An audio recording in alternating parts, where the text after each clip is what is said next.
pick up the pencil. You're about to listen to the Savvy Radio Show. Learn from real-life real estate investors, experience revealed with the Savvy Landlord as your host. All right, savvy investors out there, this is something never done before. We're on location at the Ohio REIA Convention in Cincinnati. I'm overwhelmed with so many great investors. I've learned so much. Dumbfounded, I guess. I'm overwhelmed, but we had a pause during the convention to set up savvy investors with the savvy wholesaler king, Thomas Morgan. You're going to be in for a real treat. This young 32-year-old, 24 units, no bank fundings, never needed a loan before, wholesaler that averages 4 to 6 deals a month, nonstop. Man, you got a story. So please welcome. Man, thanks, Steve. I really appreciate that. That's really kind words coming from you. Thomas Morgan, right here, right now, live and direct. My name's Thomas Morgan. I run a company, Momentum of Chattanooga, out of Chattanooga, Tennessee. We're one of the largest wholesalers in the state of Tennessee. Like Steve said, on average, we're doing 4 to 6 deals a month. I've never bought a house on bank funding. I wouldn't even know how to start to fill out a personal financial statement. Well, you'll learn. All right, so how'd you get into real estate? I know you're not from Chattanooga, Tennessee. Why would anybody want to live there? But you know, people say that about me in Oklahoma City, but, you know, I'm from San Francisco. But tell me, where are you from? Where were you born? How'd you get in the game? The whole deal. I'm born in Boston. I grew up in South Florida. When I was about 18, 19 years old, I started working for a rickshaw company down in West Palm. I later then moved up to Orlando and started my own company. But the problem was every night I'd get home at 3 to 5 in the morning from working in the bar scene. The only thing on TV was Girls Gone Wild and real estate infomercials. You can only watch Girls Gone Wild so many times. True. So I started watching these Carlton Sheets and all kinds of real estate infomercials, but I knew they were selling the dream. So what I did was I got involved with a local REIA down in Orlando, CFRI.net, and the Central Florida Real Estate Investors Association, one of the best REIAs in the country. They did a lot of education, but at the time I was literally living day to day. I wasn't even living paycheck to paycheck. My paychecks came daily. So from the rickshaw. Yeah, from doing the rickshaw. And the rickshaw, if you don't know, that's like at the bar and you're kind of tipsy and you need to ride somewhere. You jump on the back of a bicycle. Yeah, it was a bicycle with a trailer, and we'd haul people around from bar to bar, from cars to their house to. And this is your job. I loved it. It was the best job ever. And you worked at night, and during the day, you're trying to figure out real estate. Yeah. In Orlando, the beautiful weather. Exactly. It was great, but it was a great job, but it had no future. It was a day-to-day job. Paycheck to paycheck, or day-to-day? Literally day-to-day. Okay. Right How'd you find that? How'd you get that job? Like one day you just woke up and said, I'm going to go be a rickshaw driver? I had a roommate I was years and years and years ago. I was 17, 18. I had a roommate that was doing it. At the time, I was managing a Papa John's, and I hated it. And he'd come home. I was making a couple $100 a week, maybe. He's like, oh, yeah, I made $200-300 yesterday. I'm like, you liar. I never believed him because it wasn't my reality. Oh, true. Well said. So I just called him on his bullshit a lot, and finally he proved me wrong. And so you went down there and saw that you can make money easily just doing physical. Yeah. Doing something that you enjoyed, meeting people. I met girls, I met different business owners, different things, but it changed my mentality from trading dollars for hours to working on almost a commission-based structure. But I loved it, and it skewed me from ever having an X dollars per hour job for the rest of my life. Totally. Because I was a similar case. I DJ'd on the weekends, and I didn't really do anything during the week. I got lazy because I just needed enough money to survive, per se, and by just DJing on the weekends. Yeah. Same scenario. All right, so you going paycheck to paycheck, trying to figure it out. Didn't know what you wanted to do. Got a hold of real estate somehow. I got involved with a local REIA at the time. They were charging a couple $100 for a class. I couldn't even afford that. So I kind of figured out this loophole. Someone told me if you volunteer, you get the classes for free. Savvy. So I started volunteering for as much stuff as I could to get as much, because I had all this time during the day. So I started volunteering, and I'd go basically show up to the class 30, 40 minutes early, set up the paperwork, hand out some flyers, register people, check them in. Cool. Basically, get the audit the class. I'd get the materials because I was the guy handing them out. Lunch would break for the class. They'd send everyone would leave, and I'd have an hour to sit there with the speaker, and they'd buy me lunch. And you connected with them? Yeah, I'd connect with the speaker and get to pick their brain for an hour, and I'd figure out what I was missing. Then lunch would come back. I'd have to hand out some more papers, and okay. Yeah. So, all right. So you got exposed to some great people. Why did you ever do any deals in Florida? Me and my brother, we had done a couple of rehab deals, but I'd never really done any wholesaling deals per se. Well, I know that's what you're known for now, the wholesaler king. But in real estate, when you were doing those flips, did you make money? Was it worth your time? Like, what did it crash and burn? What was it? It crashed and burned because we were investing right about 2008, and that was right when Florida's economy just crashed, along with the rest of the nation. But you couldn't even give away a house in 2008 in Florida. Everything was over leveraged for what it was worth. Nobody had jobs. A lot of people were losing their incomes. And me, I was still doing the rickshaw business, and it was a service industry. I was living on people's ancillary incomes. So that crashed. Right, people weren't going out as much. Yeah, people weren't going out. So I had to find another way, and I knew I needed... The rickshaw, owning that business, gave me some type of passive income when I was renting them out. Oh, you were the owner of the business. Yeah, I was owning them, I was welding them, I was manufacturing, I was doing all kinds of things. Okay.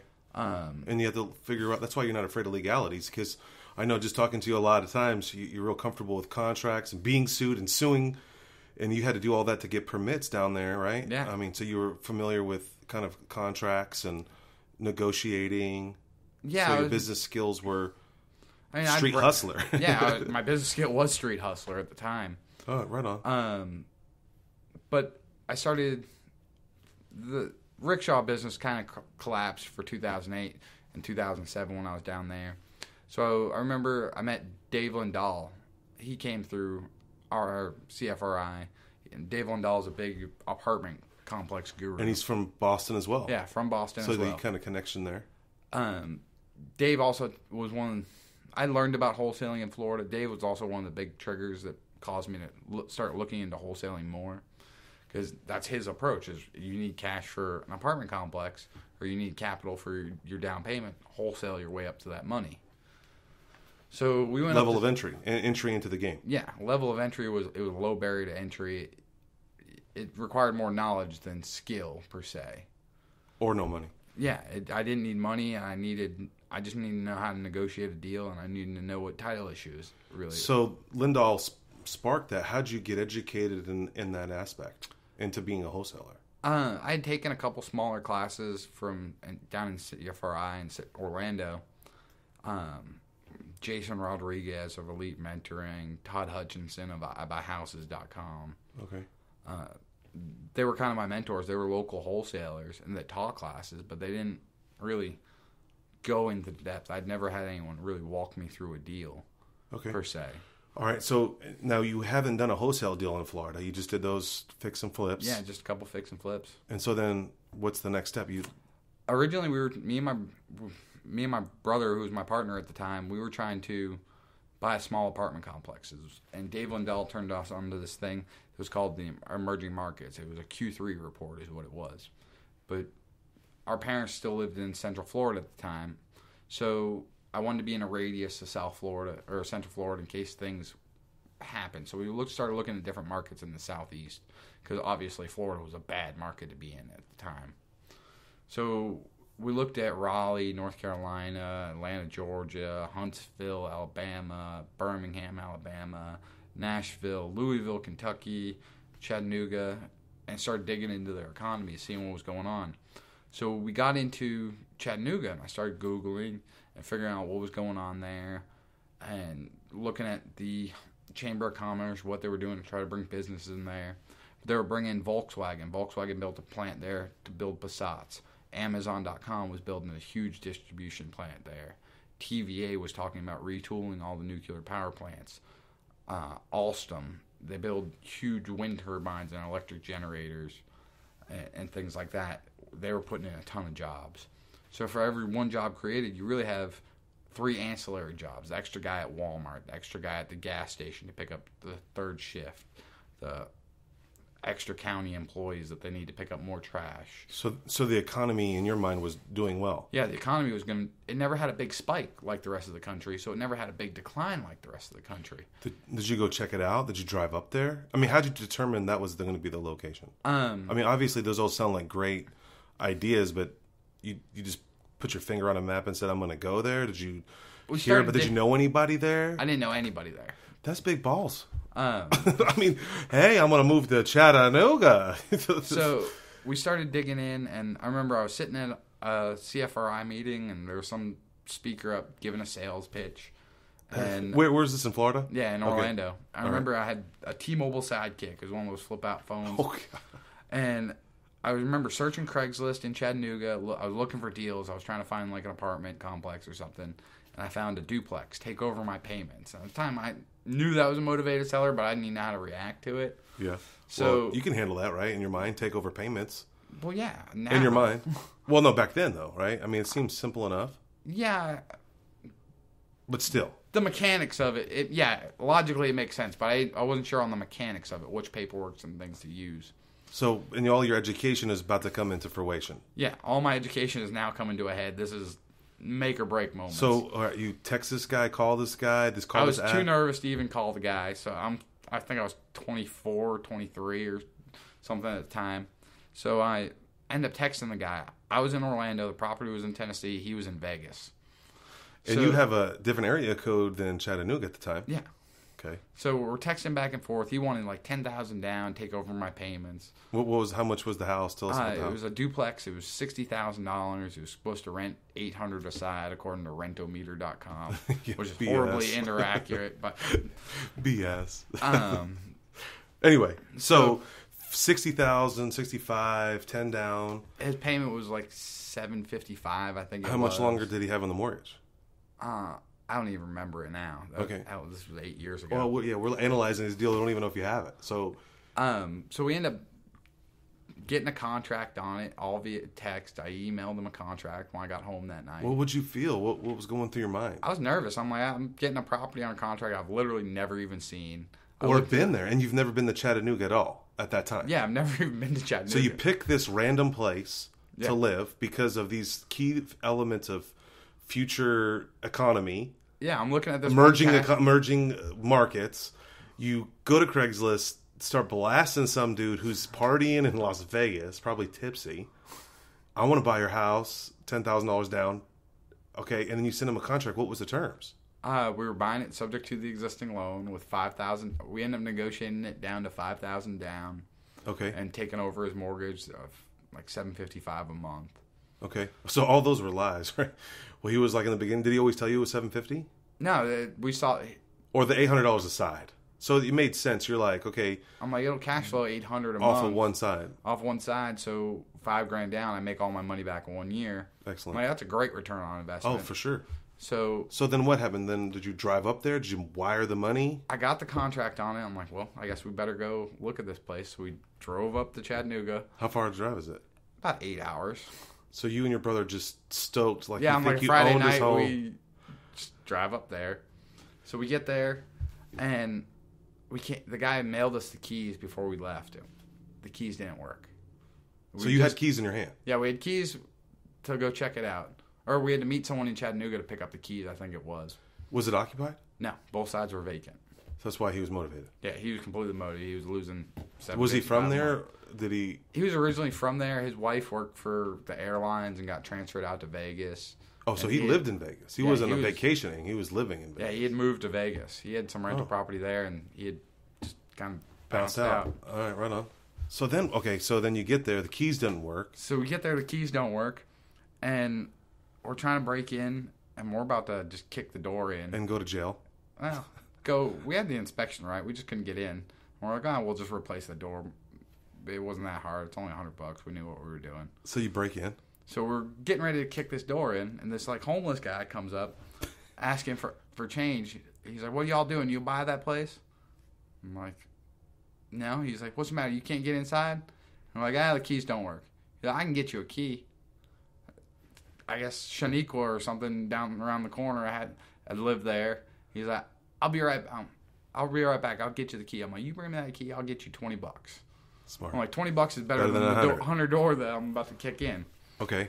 So 5 minutes later, this homeless guy, I remember his name, Too Short now. Oh, God. Too short. Comes, brings us the key. We get inside, and I'm just shocked. It's just cheap hood rental. It was newer construction, but just commercial grade carpet, crappy paint. And what was going through your mind? I'm like, this ain't that bad. Paint and carpet, or paint and flooring. This thing can be rent ready. Did you have to go back and retrade and negotiate with the guy?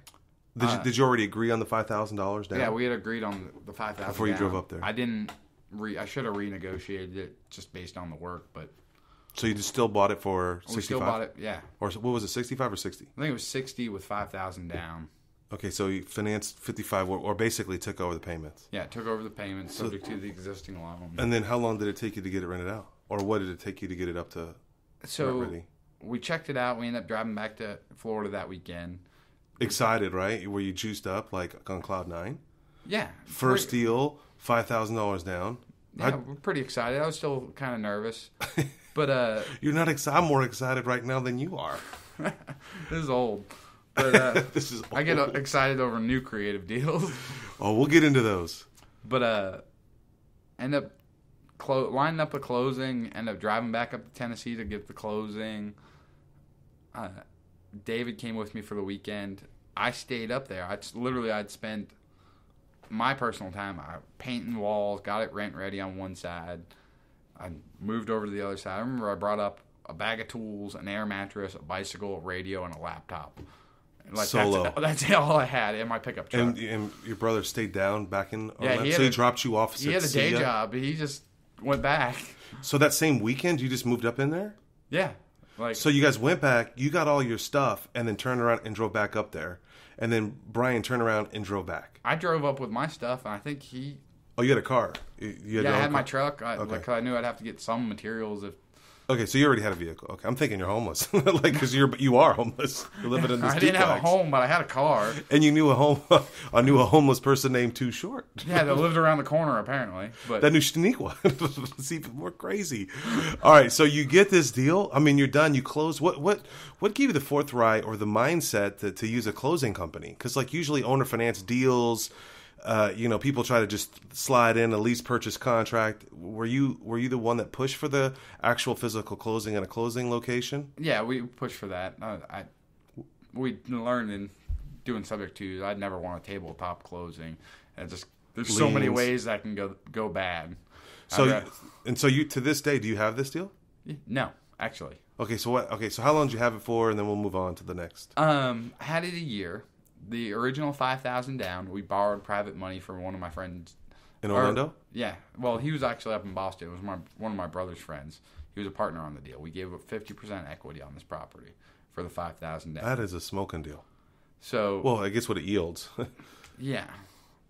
Long story short, the previous seller had done a loan adjustment. What, like a HARP loan? I guess he modified it and had one payment that he had a year to catch up. Never told us about this. So it was on the back end of the loan? Yeah, so it was not the back end. He had 1 year. We close on this thing, get it, tenants rented out, have the partner on it. A year later, we go to collect rent one day, and tenant knock on the door because they hadn't paid. Go post notice. Tenant's like, someone told me I don't have to pay. The bank came by and foreclosed. I said, what? Did they leave you any paperwork? What is this about? Turned out, from that modification, they came back and taken that property over the one payment. That was missed? That was missed. By him before you sold it? Yeah. They had sent all the notifications. Did you get title insurance? We did. They're not going to file a title insurance claim because it was a foreclosure. But they'd been notifying the seller in Vegas the entire time. And the dude didn't tell you? Dude didn't tell us. Well, maybe he assumed. Did you ever talk to that guy? Nope. Man, murder. Yeah. So you lost that deal? Lost that deal. Wow, your first deal was getting gnarly. After then a it year, just it landed. Disappeared. Boom. Dang, but what did you learn through that whole process? Double check. if I'm buying subject to, make sure I check the payments, make sure there's no current. Yeah, make sure everything's current. Call the bank and make sure there's no excess modifications, and get the permission, the release form to actually pull all that information from. Yeah, get a social release, and all that jazz. Everything. There's a lot of because you're doing him a favor. So he just took the $5,000 and said, "See you later. Yeah. I'm out. I'm in Vegas." And what screwed me is I had John, that 50% equity partner. I gave up 50% on another deal that was a better deal in a better neighborhood during the on process. that duplex. Oh man, just to cover it because I felt horrible because I felt like it was my mistake that it went bad. All right, Thomas, this is awesome, man. We can talk for hours, and I know you're going to be on the episode like 10 more times. Especially you're going to be speaking at the Investor Weekend coming up in 2016. I'm really stoked about that. I'm very excited. Tell me about like your passion. Like, you know, most people would have a bad taste in their mouth. They got burned. They worked on this deal for a whole year. They tiled it. They painted it. You sacrificed everything. What has kept you going? You're even today. How many years later is that? 10 years? About 8 years. 8 years later, you're more passionate and more enthusiasm than I've seen even in my own. And I'm just nutty about this. What keeps you going? I like the excitement of the creativity I do a lot of wholesaling deals. Just to do a basic wholesale deal, doesn't even matter if it's like 10,000 profit. I don't even get excited about that anymore. I get stupid excited over really creative deals where I've had to do stuff off the wall. Yeah. Like, I know we're gonna get into one of those deals. We can get into that one, the one that you loan someone money, you put a lien on the property, and then you got to deed it back to get clear title. Yeah. You want to go into that deal? I mean, it's real sophisticated, so sure. You gotta kind of be slow. I'm trying to think of how much time we have here. We're in the temporary studio. All right, we got it's 20 minutes now, so we can do it in about 10. Okay. How's that? So break this deal down. And now this is 8 years later. This is just recently, right? This is just like 2-3 months ago. 2-3 months ago. And how many transactions do you think you've done since then? 300 plus. 300 plus. Okay, because when you told me this deal, I was like, and you sought out and tried to get advice. You went on forums and you sought out, how do I make this deal happen, and that's what motivates you and to solve a problem. So let's go into it. Tell us about the deal. So recently I've been working with Rich Dad Education, talking about creative financing things. I'm at an event for them up in Newark, New Jersey. It's like a Friday night. And what he's saying is that he's one of the speakers that travels with him, right? Yeah. And that's your day job. Well, not really a day job, but weekend. Yeah, weekend job. Twice a month. You get to fly around and get to meet new investors and inspire other sounds people. Like a dream job to me, but anyway. So you guys have been teaching about creative financing, and you want to put it to the test. Is that what you're saying? Well, it's Friday night. I mean, I could generate my own marketing. But my assistant texts me this lead and says, "Hey, I'm not really sure what to do with this. It's kind of a rush." And it's Friday night, so I pick up the phone and call the guy. It turns out he had this duplex. Both sides rent ready. He had remodeled, owned it free and clear. Didn't pay his taxes for 4 years. And it was in Tennessee, and Tennessee's a tax sale state, or a tax deed state, if you know about tax liens. So, what was the number that he owed? He owed $7,500 cash on. And the guy couldn't come up with it? He couldn't come up with it. Because he just spent all his money rehabbing it. Well, he was pissing all the money away, and I don't know what he was doing with it. But he didn't have the money. So it's rehabbed, rent ready. Yeah, both sides are rented. It's cash flow. Okay, I already had it. Okay. You got a tenant in it. Yeah, both sides, $550 a month. Okay. I'm like, okay. So he's like, yeah, I want $12,700 for it. I was like, okay. $12,700? Yeah. These are properties you're getting there on a regular basis this low with $1,100 return? Yeah, if you know what's your how to taxes? negotiate. Well, $7,000 for 4 years. What's that divided by? My math wizard's out there. Plus, it's 18% interest, and it's compounded. Okay, whatever. So let's get to the deal. This joker owes $7,500. Yeah, and he's only asking for $12,000. He wants $12,700 for this thing. $12,700, and it cash flows $1,100 a month. Yeah. And PITI, obviously has no debt on it. It's bringing in, he had no debt on it, but he wasn't paying any taxes and insurance, so really he was just taking all the cash flow and not paying anything. Why would you give that up? Well, he was dumb. I don't ask why people were selling. He's dumb. All right. So we got to build this up. This is for the radio show, man. I know you want to cut to the chase. We got to paint a picture for people. They're like, what the hell's going on here? Like, this is $1,100 a month. Hey, I'm going to walk away. I mean, seriously, like, I'd buy 100 of those, 1,000 of those. Oh, I'd buy them all day long in a heartbeat. That's $6,000 a unit. I mean, it's almost too good to be true. That's why I'm... Yeah. So, okay. So that's why you jumped around like hula hoops for this deal. It's Friday night. He says it's got to be redeemed by Tuesday at 4 days. o'clock. Yeah. Counting a weekend. Really like 2 business days. Yeah, counting a weekend. 5:30 on a Friday. Okay. So it's got to be redeemed by Tuesday at 4 p.m. And what do you think the ARV is? Maybe 45, 50. And this is in a moderate neighborhood, blue-collar neighborhood? Lower end C neighborhood, borderline war zone. Low-income neighborhood. Okay. Section 8 potential? Section 8, both sides, I could do it. No problem. Cool. So he calls me, he wants to sell this thing, but he's got to redeem it. He sees obviously he's responded to some of my marketing. I buy houses cash. So I have 2 days. Like, I can't even forward this to my title company to start a title search, never mind get title insurance or anything. So what happened was I had a friend that he basically works as an abstractor. I'm like, hey, I need you to give me your password. Let me search this title.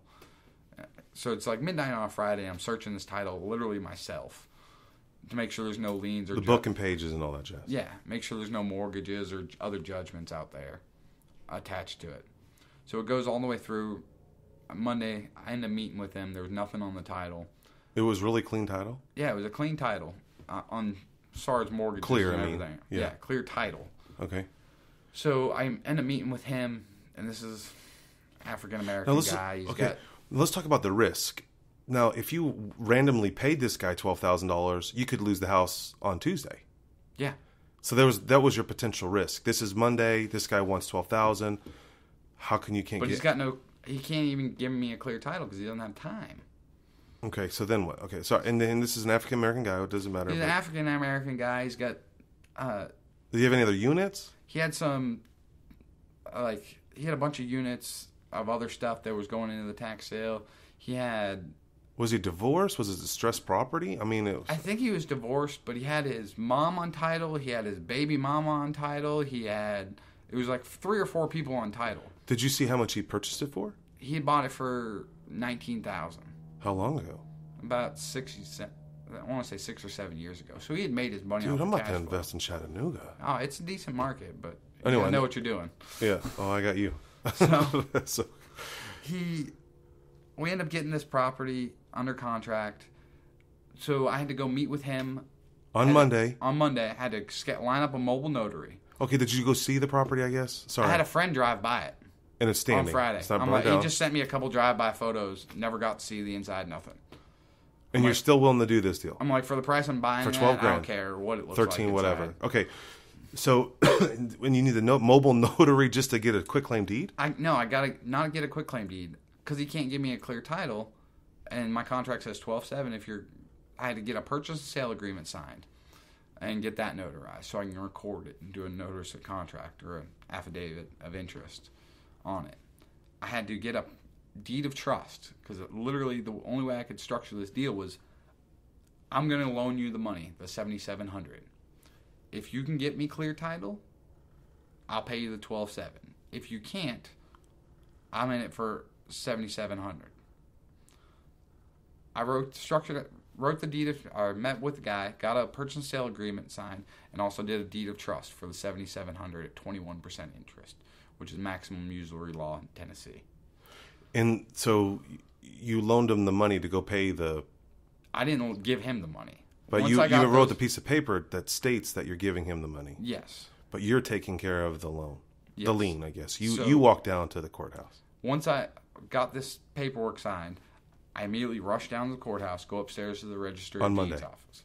This is like Tuesday at 3 o'clock by the time I finally got everything done and drew up the deed of trust. And they're about to commence. Yeah, I got an hour to make this happen or not. Okay. So I go up to the Register of Deeds office, go and record my deed of trust that he's signed. I haven't given any money out. I also go and record my contract. Because Hamilton County, they don't like you recording things for some reason. They make it very difficult. in your strategy is to cloud the title just in case just to protect my money. anything goes wrong. Well, my strategy was get these recorded so I'm I'm protected if I go downstairs to the next floor and go to the tax assessor's office and pay this mortgage. That I'm not just paying a deed that's in his name and I have no protection for my money. Okay. I don't want to just be burnt $8,000 and have no collateral, no resource back. Okay. So once first step, I go upstairs, get them recorded, get everything recorded. So then I go downstairs, go and pay the taxes. The $7,000 is change. $7,700 some change. And change. From that, because Tennessee's a deed of trust state, it takes 30 days for whoever bought their tax lien certificate to either object, saying I put money, I did this repairs. But you didn't actually buy the tax lien; you actually paid it off. So it's a different scenario. I redeemed him out of it. Right. In the state's mind, it was like him paying it off. Yeah, it's like him paying it off. It's not you buying it, so there's no or interest based on that or any kind of return for that. So transaction. The guy who bought the tax lien certificate, Carl, he gets bounced out. He's no longer in the deal. Okay, so now you got $7,000 some change in the deal. Yes. And now what? You recorded it, and they satisfied it. The courthouse was fine with you paying off this tax lien. It took 30 days for it to go back and through the courthouse for them to get it back into the seller's name. Okay. In that 30-day period, I dropped off the contract to the title company. He had a personal judgment against him. On that property? No, against him. In general? In general. He had a car that was repossessed or something. And you didn't realize this? I didn't realize it because you didn't have enough time to do the search. I didn't search his name. I only searched the property. Okay. Lesson learned, search the seller's name. I think you should search your girlfriend's name, anyone's name. I want to Google everybody. Yes.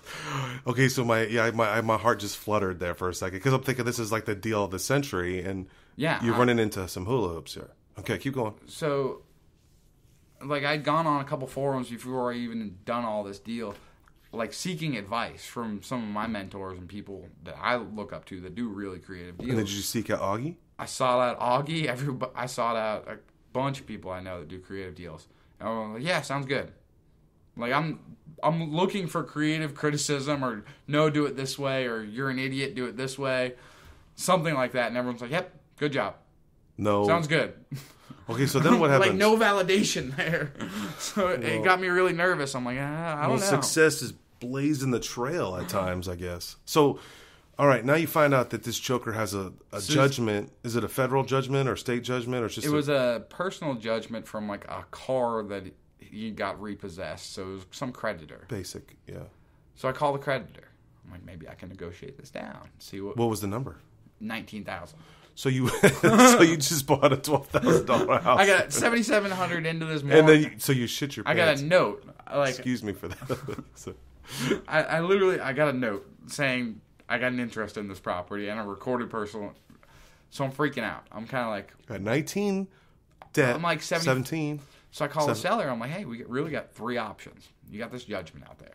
You can pay it. Sounds good to me. Yeah. I like our contract where we have clean title, so I can get this asset. Okay, good job. Next. But it's a dumb trade for him. He's getting $5,000 for a 19. He's still losing $14,000. So what was his options that you gave him? So I'm like, well, you can just sign the property over to me, just quick claim it to me. I don't get title insurance, but it'll be stupid cash flow for the rest of my life. And you'll never sell it. Yeah. Okay. That's one strategy. 2. Yeah. Is it the 2 strategies that you gave him? Or I can foreclose. Oh, because you're in position 1 on the house. Yeah, because I'm in position 1 on this note. Because that's just a judgment. It's not a position. Yeah. Okay. So I say to him, what do you want to do? If I foreclose... You're jacked up even more. I'm going after your baby mama and your mom that's on title and you. Because you technically own the mortgage on it. Yeah, because I got the mortgage. Or you can pay me off was his 4th interest. But I knew he didn't have the money. So pay you off the $7,000 plus your time and effort. Yeah, $7,000 plus because I wrote the deed of trust out just to protect myself at 21% interest. But it's only a short amount of time though. Well, has this been 12 months? No, this is 30 days. Okay. So what did this guy do? Or what'd you do? He kind of screws me around for 4 days. I'm like, listen, I need to know something. I can't just leave my money sitting out there. I'm just going to start with the foreclosure process, if that's what you want to do, because he was kind of ducking me. So he calls me one day, and he's like, do you have a mortgage release available? I said, well, yeah, I can draw one up. Yeah, that's not I too can draw difficult. one up. He's like, well, I was like, it needs to be notarized and recorded if that's what you want to do. I got him a payoff amount for the $7,000 plus interest, and he calls me back, meets me at my bank, and I'm expecting a cashier's check. No, meets me at my bank to get it notarized. I'm like, well, I'm not giving you this. Why would you give him a release of mortgage? I'm not giving you a release of mortgage. And I just gave you $7,000. I'm like, I'm not. Yeah. He's like, well, just come down to my office. So he tried to hustle you? He was trying. I couldn't tell if he was trying to hustle me or what his deal was. Or he was even just ignorant? I think he was just ignorant. So I go down. He's like, oh, money's at my office. And it's down kind of in the hood. He owns a little like phone stand in the hood. So.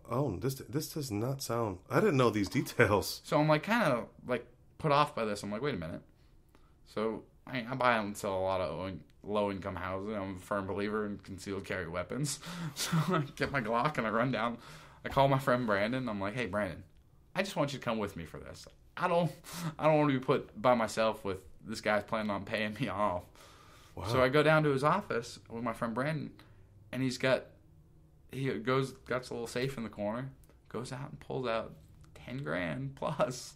Is that what he owed you? Yeah, the payoff with the interest rates. So you made like $2,000 on this transaction? I made like $3,400 or something. But you didn't own the asset? On interest. Just interest on the note. Wow. It took about maybe a month and a half, 2 months. And you got all your money back? Yeah. So I go down there and he's got $10,000 plus in $20 bills wrapped up. What was his day job? What was his profession? He ran it was a little Boost Mobile phone store down in the hood.